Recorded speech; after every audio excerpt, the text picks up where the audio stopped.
करते हैं। एक व्यक्ति जितना सेक्स में कमज़ोर होता है उसे भटकाव की तीव्रता इतनी दूर ले जाती है। कृपया संकेत दिया शब्द पर ध्यान दें। हमारे मन की सचेत अवस्था के संबंध में सभी भटकाव का अनजाने में संकेत दिया जाता है। हम लोग आमतौर पर कहते हैं कि मन भटकता है, तो वास्तव में हम मन का विशेष भाग के बारे में बोल रहे होते हैं, जो अपने आप को अस्थिर करने और मुख्य विषय पर ध्यान केंद्रित करने के लिए चित्र को बनाता है। हमारे मन का ही एक अलग हिस्सा है जो मुख्य विषय पर खुद को केंद्रित कर सकता है, यदि ऐसा करने के लिए कहा जाता है। अभी ये नहीं पता कि हमारे मन का कौन सा हिस्सा और कहाँ है। हम अपने मन के छोटे हिस्से को सभी उद्देश्य के लिए अपने नौकर बनाने कहते हैं। हम वही माइंड को हम पकड़ते हैं, उसको बोलते हैं तुम पढ़ाई करो, उसको बोलते हैं तुम कैरियर के लिए सोचो, उसको बोलते हैं तुम कॉन्सेंट्रेशन करो। उसी माइंड को हम सब कुछ करने के लिए कहते हैं, लेकिन हमको पता ही नहीं है कि क्या वो सब कुछ कर सकता है या फिर उससे भटक सकता है, ये हमको नहीं पता है। लेकिन हमको ऑब्जर्व करके ये बात का सच्चाई पता लगाना पड़ेगा कि हमारा जो पोर्शन ऑफ माइंड है, जिस माइंड भटकता है वो माइंड कंसंट्रेशन नहीं कर सकता। हमारा जो ज़बरदस्ती है कि हम इसी माइंड पर ही कंसंट्रेशन करेंगे, इसी माइंड को पकड़ के हम मेडिटेशन करेंगे।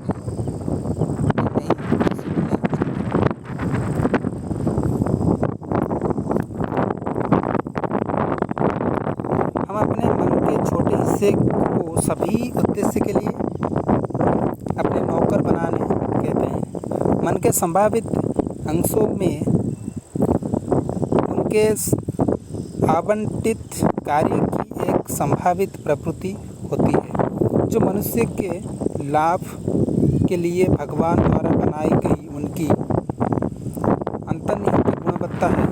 हालांकि मन का वो हिस्सा जो लगातार चित्र बनाता है, लगातार चित्र बनाना उन चित्रों पर निर्भर करता है कि किसी भी खेल पर कौन सा केंद्र प्रभावी है।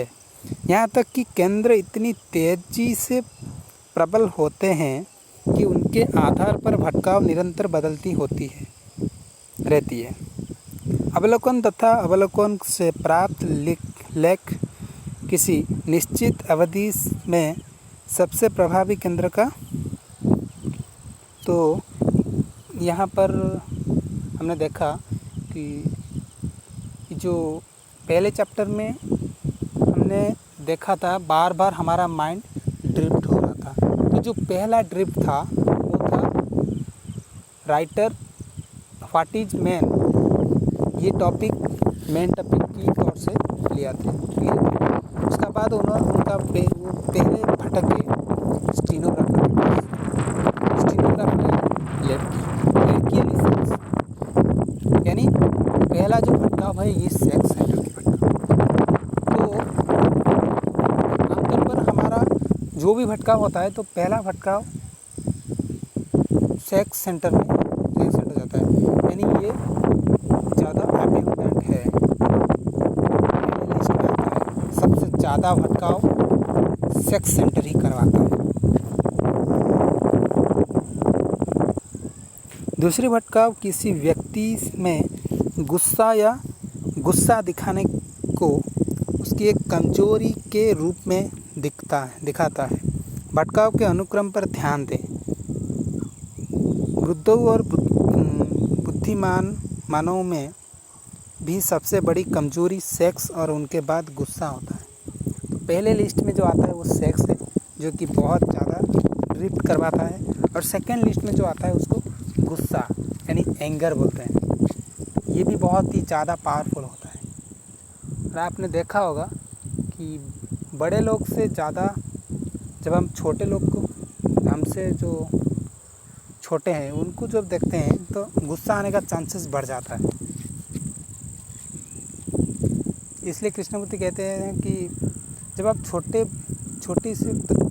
बच्चे के साथ बातचीत करते हैं थोड़ा संभल के बातचीत करेंगे, क्योंकि वहाँ गुस्सा आने की चांस बहुत ज़्यादा है, टॉन्ट मारने की चांस बहुत ज़्यादा है। जैसे कि कोई बड़ा लोग है आपके सामने खड़ा है, उसको आप इस तरह टॉन्ट नहीं मार सकते हैं, इस तरह गुस्सा नहीं दिखा सकते हैं। आपको सोच समझ करके दिखाना पड़ेगा। अगर मैं दिखाऊंगा तो कहीं ये नहीं होगा तो हमारा मारपीट हो जाए, हमारा रिलेशन टूट जाए। कोई बात नहीं, छोड़ो उसको। तो हम वापस आते हैं कि रूप से मानव जाति के लिए समग्र रूप से सच है, शिक्षा या शैक्षणिक योग्यता के बावजूद। जैसा कि मन का विज्ञान एक उपेक्षित विज्ञान रहा है, तथाकथित शिक्षित और अशिक्षित दोनों ही इन भटकाव से समान रूप से पीड़ित है। उसका बाद तीसरा भटकाव क्या है? तो आपको पता है ना, ये जो दूसरा भटकाव गुस्सा किसको आता था, किसको आया था? ये हमारा पहला चैप्टर में जब हाफ ए मैन ये वर्ड राइटर को दिख गया था और वो पूछे थे उनका वाइफ को, उनका फ्रेंड को पूछे थे, साथ में बैठा था, कि हाफ ए मैन क्या होता है? और वो गुस्से से बोला था कि हाफ ए मैन वो होता है जो जिसका वाइफ नहीं होता है, जो अनमैरिड है। तो ये था गुस्सा का ट्रिप। तो तीसरा भटकाव क्या था? अहंकार की भावना को दर्शाता है। एक महान और सामान्य असफलता अन्य सभी विफलताओं का मूल कारण, अर्थात झूठ बोलना, किसी की आमदनी से परे रहना। तो अहंकार किसको आया था? ये आया था उनका वाइफ को, राइटर का वाइफ को आया था। ये तीसरा भटकाव, जब राइटर ने उन डिक्शनरी में देखा था कि जो मैन होता है वो परी से अलग होता है, वो एंजल नहीं होता है। तो उसके बाद उनका वाइफ ये बात बताया कि ठीक है कि तुम अपना स्टीनोग्राफर के ऑफिस के स्टीनोग्राफर के जाकर के बोला। ये था उनका वाइफ का अहंकार। तो चौथा भटकाव मोह है। मोह से उत्पन्न होने वाली लालच को दर्शाता है। ईश्वर जानते हैं कि वे अमन नहीं है। वे यहाँ तक कि स्वतंत्र रूप से एक दूसरे को सलाह देते हैं कि जब मौत आएगी कि तो सभी संपत्ति पीछे छूट जाएगी, और अभी तक कुछ ऐसे ही है जो इस कमजोरी से मुक्त है। तो आपने कंपैरिजन करके इसको देख सकते हैं कि पहला चैप्टर ड्रिप नंबर चौथा क्या था। अब इसको कंपैरिजन करके देख सकते हैं कि राइटर ने सोच लिया था कि मैं एक रेगिस्तान में हूँ और एकदम मुझे मतलब बहुत सारा एकदम ऑयसी लाइफ, एकदम मज़ा मस्ती की लाइफ दिख गया था डे ड्रीम की तरह से। पांचवा भटकाव ईर्ष्या को दर्शाता है। पुरुष इस कमजोरी को औरत के लिए स्वीकार करता है। उनको लगता है ना कि औरत जो है वो बहुत ज़्यादा क्या है, कमज़ोर है, हालांकि वो भी इतना ही कमज़ोर है। छठा भटकाव आदमी के अहंकार को दर्शाता है। वो सोचता है कि उसका कोई अंत नहीं है, यहाँ तक कि दूर के सितारे भी जीत के लिए है, और यहाँ तक कि गली का आदमी भी ऐसा ही सोचता है। आदमी अपने आप को बहुत ज़्यादा बड़ा समझता है कि मैं सब कुछ हूँ, मुझसे बड़ा कोई हो ही नहीं सकता। सभी व्यक्ति अलग अलग मात्रा में अहंकार से ग्रस्त हैं। यही कारण है कि सभी व्यक्ति प्रशंसा से प्यार करते हैं। यदि हम अहंकार से पीड़ित नहीं हैं तो प्रशंसा और अपमान दोनों स्थिति में सामान्य रूप से प्रतिक्रिया देंगे। ये बहुत अच्छा सेंटेंस था। मैं जब इसको पढ़ा था मुझे क्लिक हो गया था एकदम। ये सेंटेंस है कि अगर आप मानते हैं कि प्रशंसा से आपका कोई लेना देना नहीं है, प्रेज प्रेज के साथ आपका कोई लेना देना नहीं है। लोग बोलते हैं ना, मुझे फ़र्क नहीं पड़ता कि मेरा कोई प्रशंसा करे या फिर मेरा कोई इंसल्ट करे, मेरा कोई बेइज्जती करे, मुझे फ़र्क नहीं पड़ता। ये जो बात है ना, ये बड़ा अजीब है, मुझे भी लगता था। लेकिन अगर ऐसा है तो फिर आपका रिएक्शन सेम होना चाहिए towards praise and towards insult. जब आपका कोई इंसल्ट करता है तब आपका माइंड का सिचुएशन जो है, जब आपका कोई प्रेज करता है तब भी वैसे ही होना चाहिए। तभी आपको पता चला है कि ये प्रशंसा के साथ मेरा कोई लेना देना नहीं है।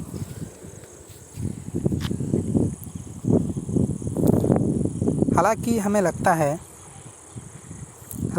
है कि हमें प्रशंसा पसंद नहीं है, ये निश्चित रूप से हमें खुश करता है, परंतु अपमान निश्चित रूप से हमें खुशी करता है, भले ही हम खुद को नियंत्रित करें। एक ऋषि ने कहा, अहंकार आत्म अज्ञानता का जुड़वा भाई है। किसका? अहंकार का। अहंकार यानी ईगो, इसका जुड़वा भाई है। ये बात से कुछ बात याद आ रहा है, मैं आपको बताता हूँ। मैं एक दिन मेरा रिलेटिव का, जब मैं मैट्रिक पास किया था, 10th जब पास किया था, तब मैं मेरा एक रिलेटिव की घर को गया था, घूमने के लिए गया था। तो वहाँ पर बहुत सारा बच्चे थे, मुझसे भी बड़ा मुझसे छोटा था, और 10th के बच्चे भी जो कि पास आउट हुए थे मेरे साथ, वो भी थे। मेरा पढ़ाई एकदम ठीक ठाक था, मैं पढ़ने में ठीक ठाक था, तो मेरा अंदर एक ईगो था, यानी अहंकार था कि मैं बहुत कुछ जानता हूँ।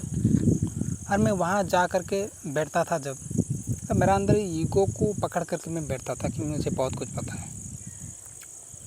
और मुझे ये बात का एहसास था कि सामने वाला से तो मैं ज़्यादा जानता हूँ, वो क्या जानता है, मैं तो बहुत ज़्यादा मैथमेटिक्स जानता हूँ, मैं तो साइंस में अच्छा हूँ, ये था।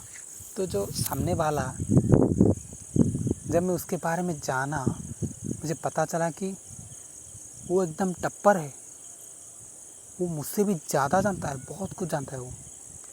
यानी इंग्लिश एकदम फ्लुएंटली बोलता है, जैसे कि मेरा इंग्लिश में मैं बहुत ज़्यादा कमज़ोर था। बस मैथ में ठीक ठाक था, लेकिन इंग्लिश में कमज़ोर था।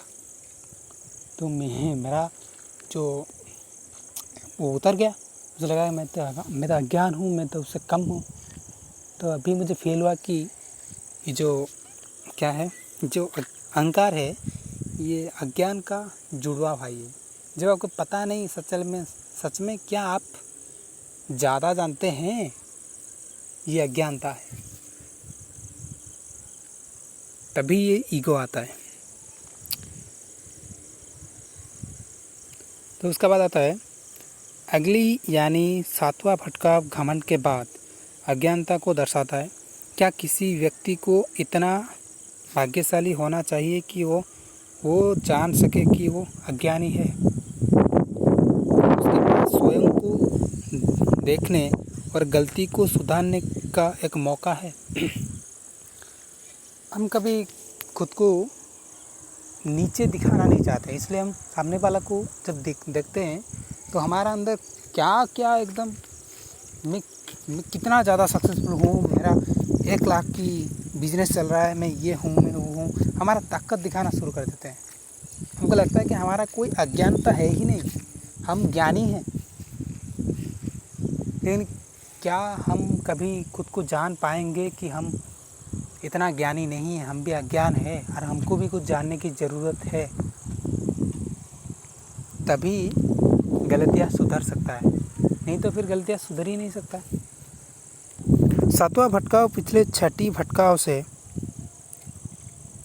से आया है, जिसका मुख्य विषय भुला दिया गया है, जिसे हम अपरिचित भटकाव कहते हैं। तो दोस्तों, आज के लिए इतना ही, बाकी हम अगली वीडियो में करेंगे। Thank you for watching this video. अगर वीडियो अच्छा लगा है तो फिर आपके दोस्त को शेयर करेंगे और वीडियो को लाइक करके चैनल को सब्सक्राइब करेंगे।